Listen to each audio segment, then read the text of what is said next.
Hello, আসসালামু আলাইকুম। চলে এলাম নতুন আরও একটি রেসিপি নিয়ে। আজ রান্না করে দেখাবো চিংড়ি মাছ দিয়ে বাঁধাকপি ভাজি। তো কথা না বাড়িয়ে চলুন শুরু করা যাক। রান্নার জন্য আমি প্রথমে কড়াইয়ে তেল গরম করে নিয়ে তাতে কাঁচামরিচ আর পেঁয়াজ কুচি দিয়ে দিলাম। সামান্য পরিমাণ ভেজে এর মধ্যে দিয়ে দেব পেঁয়াজ, রসুন আর আদা বাটা। এবার দিয়ে দেব পরিমাণ মতো লবণ, হলুদের গুঁড়া, ধনিয়া গুঁড়া, জিরার গুঁড়া এবং সামান্য পরিমাণে পানি, যেন মশলাটা পুড়ে না যায়। এবার ভালোভাবে নেড়েচেড়ে মিশিয়ে নেব। মশলাটা কষিয়ে নিতে হবে যেন কাঁচা গন্ধ চলে যায়।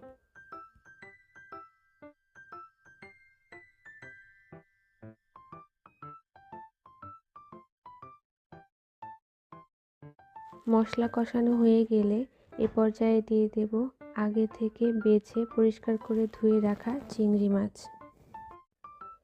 এবার চিংড়ি মাছগুলো ভালো মতো কষিয়ে নিতে হবে যেন মশলাটা ভালোভাবে চিংড়ি মাছের মধ্যে ঢুকে পড়ে।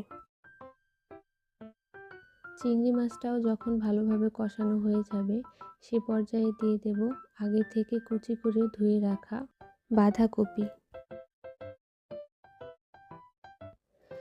বাঁধাকপিটা ভালোভাবে নেড়েচেড়ে চিংড়ি মাছের সাথে মিশিয়ে নিতে হবে। যেহেতু আমার কড়াইটা ছোট হয়ে গিয়েছে তাই আমি আর নাড়াচাড়া না করে এভাবেই ঢেকে দেব। কয়েক মিনিট ঢাকনা দিয়ে ঢেকে রান্না করার পরে বাঁধাকপিটা নরম হয়ে এসেছে। এখন আমি বাঁধাকপিটা ভালোভাবে নেড়েচেড়ে চিংড়ির সাথে মিশিয়ে নেব।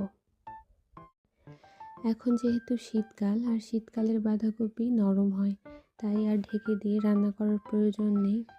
এখন কাজ শুধু কিছুক্ষণ পরপর নেড়ে দেয়া যেন নিচে লেগে না ধরে। এভাবে বারবার নেড়েচেড়ে রান্না করে নিব।